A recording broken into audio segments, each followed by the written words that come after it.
اعوذ باللہ من الشیطان الرجیم بسم اللہ الرحمن الرحیم باب اذا بکى الامام فی الصلاة وقال عبد الله بن شداد سمعت نشیج عمر وانا فی آخر الصفوف یقرأ انما اشکو بثی وحزنی الی اللہ وباب تسویۃ الصفوف عند الاقامة وبعدها قال النبی صلی اللہ علیہ وآلہ وسلم لتسون صفوفکم او لیخالفن اللہ بین وجوہکم۔ باب نمبر 70 ہے نماز کے دوران، یعنی دوران نماز یا دوران جماعت امام کا رونا۔ اس کے متعلق تعلیق ہے حضرت عبداللہ بن شداد رضی اللہ تعالیٰ عنہ، وہ روایت کرتے ہیں کہ میں نے حضرت عمر فاروق رضی اللہ تعالیٰ عنہ ان کے پیچھے نماز پڑھی، یعنی آپ جماعت کروا رہے تھے، اور میں آخری صف میں آ کے شامل ہوا اور میں نے آپ کے رونے کی آواز سنی۔ اس وقت آپ سورہ یوسف کی یہ آیت تلاوت فرما رہے تھے، انما اشکو بثی وحزنی الی اللہ، کہ میں اپنی تکلیفوں اور پریشانیوں کی شکایت جو ہے وہ اپنے رب سے کرتا ہوں۔ یہ آیت مبارکہ آپ تلاوت کر رہے تھے اور آپ رو رہے تھے۔ یہ پوری روایت جو ہے یہ دارقطنی کی ہے، اس کے اندر ہے کہ حضرت عبداللہ بن شداد کہتے ہیں کہ میں نے آپ کے پیچھے نماز پڑھی اور آپ سورہ یوسف کی تلاوت فرما رہے تھے۔ جس وقت حضرت یوسف علیہ السلام کا ذکر آیا ہے تو آپ نے رونا شروع کیا ہے، حتیٰ کہ رونے کی آواز اتنی بلند تھی کہ میں آخری صف کے اندر کھڑا ہوا تھا اور میں نے آپ کے رونے کی آواز سنی۔ یہاں پہ رونا جو ہے نماز کے اندر وہ 3 اسباب کی وجہ سے ہے۔ اگر امام کا رونا جائز ہے دوران نماز تو باقی جتنے مقتدی ہیں ان کی نماز جو ہے وہ امام کے تابع ہوتی ہے۔ جب امام رو سکتا ہے تو معلوم یہ ہوا کہ مقتدی بھی اگر اللہ تعالیٰ اس کو یہ کیفیت دے تو مقتدی کا رونا بھی جائز ہے۔ رونا جو ہے وہ دوران نماز 3 وجوہات کی بنا پہ ہو سکتا ہے۔ پہلے نمبر پہ اللہ تعالیٰ کے خوف کی وجہ سے کوئی انسان روئے، یعنی قرآن مجید کی کوئی آیت، ایسا حصہ قرآن کا پڑھا جا رہا ہے جس میں کوئی ایسا ذکر آ رہا ہے اللہ تعالیٰ کی گرفت کا، اللہ تعالیٰ کی پکڑ کا، تو انسان سمجھنے والا ہے تو وہ روئے گا، سن کے اللہ تعالیٰ کے خوف سے روئے گا۔ دوسرا یہ ہے کہ وہ جنت کا ذکر سن کے روئے، اظہار تشکر پہ روئے یا اس کی یاد میں روئے۔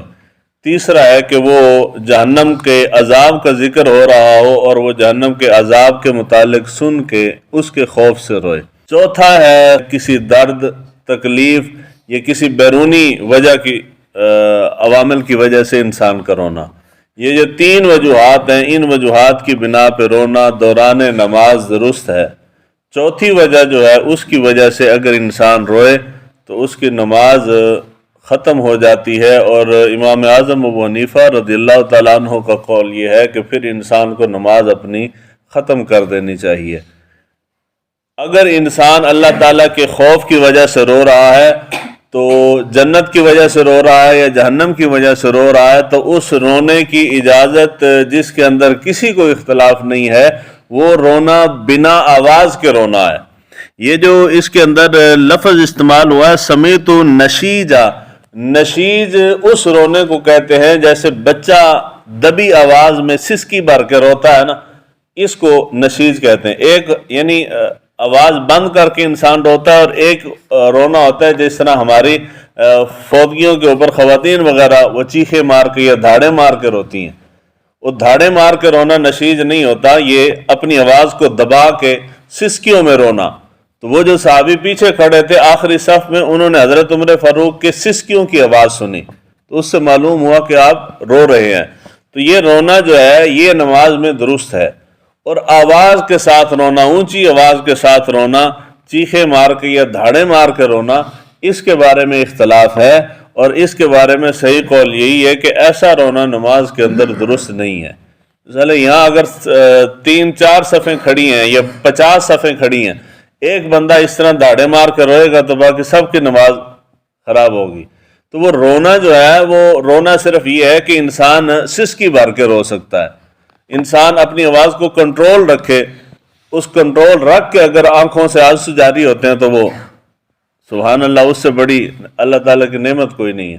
جس طرح ہمارے عرب کے اندر، عرب چونکہ اہل زبان ہے، قرآن مجید فرقان حمید کی تلاوت ہوتی ہے تو اس کے اندر جو بیان ہو رہا ہے وہ اس کو سمجھتے ہیں اور وہ سن کے اس کے اوپر روتے ہیں، تو ان کا رونا درست ہے، مگر جس طرح وہ سپیکر کے اندر کھڑے ہو کر روتے ہیں وہ درست نہیں ہے۔ انہیں ایک بندہ رو رہا ہے تو پیچھے والے کیا کریں گے؟ تو اگر اللہ تعالیٰ رونے کی توفیق دے تو اپنے آپ پہ کنٹرول رکھ کے رونا چاہیے۔ اور چوتھے نمبر پہ، اگر اس کا رونا جو ہے وہ کسی درد کی وجہ سے، یعنی وہ رو جو رہا ہے، نہ وہ قرآن مجید کی تلاوت کی وجہ سے رو رہا ہے، نہ وہ اللہ تعالیٰ کے خوف یا ڈر یا اظہار شکر کی وجہ سے رو رہا ہے، وہ کسی اپنے مصیبت کی وجہ سے رو رہا ہے، یعنی اس کا اپنا کوئی مسئلہ ہے، وہ اس کی وجہ اس کو یاد کر کے رو رہا ہے، یا اس کے جسم میں کوئی تکلیف ہے، پریشانی ہے، یا اس کو کوئی درد ہو رہا ہے یا کوئی بیماری ہے، اس کی وجہ سے رو رہا ہے، اس کو رونا آ گیا ہے، تو پھر اس کو نماز جو ہے، حکم یہ ہے کہ وہ ختم کر دے، نماز توڑ دے، اور جس وقت اس کی تکلیف رفع ہو جائے تو اس کے بعد نماز پڑھے۔ اس کی وجہ یہ ہے کہ نماز کے اندر جتنے بھی احکام نازل ہوئے ہیں، حتیٰ کہ پہلے باب گزر چکا ہے کہ کھانا آ جائے تو پہلے کھانا کھاؤ اور نماز بعد میں پڑھو۔ وجہ کیا ہے کہ کوئی بھی ایسی چیز دل دماغ کے اندر نہ ہو کہ تمہاری نماز کے اندر کھڑے ہو تو توجہ تمہاری کہیں اور ہو، یعنی وہ جہاں جہاں توجہ جانی ہے وہ سارے کام ختم کر کے پھر نماز کی طرف آؤ اور تمہارا دھیان صرف اللہ تعالیٰ کی طرف ہو۔ تو جب تم نماز کے اندر کھڑے ہوتے ہو اور بیماری کی وجہ سے رو رہے ہو تو دماغ تو بیماری کی طرف ہے، یا درد کی وجہ سے رو رہے ہو تو دماغ درد کی طرف ہے، تو اس چیز کو رفع کر کے پھر نماز کی طرف آؤ تاکہ دھیان جو ہے وہ اللہ تعالیٰ کی طرف رہے۔ یہ ہے۔ تو امام اگر روتا ہے، امام بھی رو سکتا ہے، اور اگر مقتدی کو یہ کیفیت ملتی ہے تو مقتدی بھی رو سکتا ہے، اس کے اندر حرج کوئی نہیں ہے، مگر شرط یہ ہے کہ وہ آواز کے ساتھ نہ روئے۔ دوسرا جو روایت میں نے بیان کی ہے اس کے اندر ہے حضرت نعمان بن بشیر رضی اللہ تعالیٰ عنہ، وہ روایت کرتے ہیں حضور صلی اللہ علیہ وآلہ وسلم نے ارشاد فرمایا کہ تم اپنی صفوں کو برابر کرو، ورنہ اللہ تعالیٰ تمہارے چہروں کو تمہاری گدی کے پیچھے لگا دے گا، یعنی چہروں کو پھیر دے گا، یعنی جس طرف ہماری سر کی پچھلی سائڈ ہے تمہارا چہرہ ادھر کر دے گا، سامنے سے ہٹا کے پیچھے کر دے گا، یہ اس کا معنی ہے۔ یہ اس کا ظاہری معنی ہے، حقیقت میں اس سے مراد کیا ہے؟ محدثین نے لکھا ہے کہ مراد یہ ہے کہ اللہ تعالیٰ تمہارے اس ظاہری اختلاف کو دیکھ کے تمہارے اندر یعنی باطن میں دل کے اندر اختلاف پیدا کر دے گا، یعنی اگر نماز کے دوران تمہاری صف درست نہیں ہے تو یہ صف کا درست نہ ہونا، یا ٹیڑھی صف کا ہونا، یا بیچ میں وقفہ رکھنا، یا نظم کا درست نہ ہونا، یہ اختلاف کو ظاہر کرتا ہے، اور ظاہری اختلاف کی وجہ سے اللہ تعالیٰ تمہارے دلوں میں بھی اختلاف پیدا کر دے گا۔ اس لیے جب تم نماز کے اندر کھڑے ہو تو اپنی صفوں کا اہتمام کرو، صف کے اندر خالی وقفہ نہ رکھو، اور صفوں کو بالکل سیدھا رکھو، ٹیڑھی صف نہ بناؤ۔ یہاں پہ بعض ائمہ نے لکھا ہے کہ دوران نماز صف کو سیدھا کرنا جو ہے یہ فرض ہے، اور 3 ائمہ کرام ہیں، امام اعظم ابو حنیفہ، امام مالک اور امام شافعی، وہ کہتے ہیں کہ نماز کے دوران نماز پڑھنے کے لیے صف کا سیدھا کرنا سنت ہے، اور یہی صحیح قول ہے کہ صف کو سیدھا کرنا کیا ہے جی؟ سنت ہے۔ تو یہ ایسی سنت ہے کہ حضور صلی اللہ علیہ وآلہ وسلم اس کا بہت زیادہ اہتمام فرماتے تھے، اور اتنا اہتمام ہم اس زمانے میں نہیں ہوتا، یعنی اتنا اہتمام ہوتا تھا، اقامت کہی جاتی تھی تو حضور اس کے بعد لاٹھی لے کے تو صفوں کے درمیان گھومتے تھے، جو صف کے آگے پیچھے کھڑا ہوتا تھا حضور اس کو لاٹھی کے ساتھ صف سیدھی کرواتے تھے، اس کے بعد نماز شروع ہوتی تھی، یعنی اتنا اہتمام حضور نے صف کا کیا ہے۔ تو ہمارے ہاں یا تو بالکل اس چیز کے اوپر دھیان ہی نہیں دیتے، یعنی یہ اہتمام پہلے زمانوں میں نہیں تھا کہ صف بھی بنی ہوئی ہے، لکیر بھی لگی ہوئی ہے، سارا کچھ ہے، پھر یاد دہانی بھی کروائی جاتی ہے کہ جی پاؤں بالکل برابر رکھیں، اس کے باوجود صف برابر کوئی نہیں ہوتی، یعنی اتنا اگر اہمیت دیں گے تو صرف نیچے ایک بار دیکھ کے بندہ دیکھ لے کہ جی پاؤں برابر ہیں کہ نہیں ہے، میں آگے پیچھے تو نہیں کھڑا ہوا، تو یہ صفوں کا برابر کرنا یہ بہت ضروری۔ حضور صلی اللہ علیہ وآلہ وسلم نے چہروں کے بدلنے کے متعلق کبھی اس قسم کا سخت فرمان حضور نے کبھی نہیں دیا، سوائے 2 چیزوں کے، ایک امام کی مخالفت کرنے کی، وہ روایت پہلے گزر چکی ہے کہ حضور نے فرمایا تھا کہ اگر تم امام کی مخالفت کرتے ہو تو ڈرو اس وقت سے کہ اللہ تعالیٰ تمہارے چہروں کو گدھوں کی شکل میں بدل دے۔ دوسرا یہ صفوں کو خراب کرنے میں، تو یہ دونوں چیزوں کی بڑی اہمیت ہے، اس لیے کوشش کریں ایک امام کی اقتداء میں کبھی مخالفت نہ کریں، امام کے رکوع میں جانے سے پہلے رکوع میں نہ جائیں، امام کے اٹھنے سے پہلے اٹھیں نہ، امام کے سجدے میں جانے سے پہلے سجدے میں نہ جائیں، یعنی جو بھی کام کرنا ہے نماز میں وہ امام کے پیچھے رہیں، امام کے آگے نہ جائیں۔ اور دوسرے نمبر پہ صف کا جو ہے یہ خصوصی اہتمام کریں۔ اس کے متعلق وہ ایک روایت مشہور بھی ہے، وہ ہمارے جلسوں میں بیان ہوتی ہے کہ حضور نے اس طرح صفوں کو لاٹھی لے کے تو درست کروایا تھا۔ تو جس وقت حضور صلی اللہ علیہ وآلہ وسلم کے آخری ایام چل رہے تھے اور بیماری تھی، نقاہت تھی، کمزوری تھی، تو حضور صلی اللہ علیہ وآلہ وسلم نے اسی طرح دوران نماز ایک صحابی کھڑے ہو گئے، یا رسول اللہ صلی اللہ علیہ وآلہ وسلم، یعنی طویل روایت ہے، اس کا خلاصہ میں بیان کر رہا ہوں کہ آپ نے اس طرح میرے اوپر مجھے لاٹھی ماری تھی تو میں وہ بدلہ لینا چاہتا ہوں۔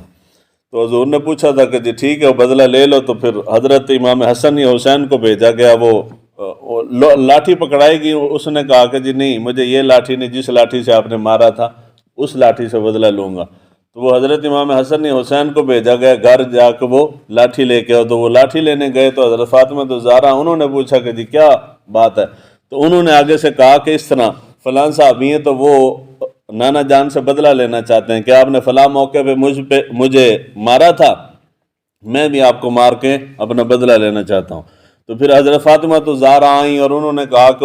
اس کو کہو کہ تو آ کے مجھے مار کے بدلہ لے لے، یا اپنے بیٹوں کو کہا کہ تم اپنے آپ کو پیش کر کے ان سے بدلہ دلوا دو کہ میرے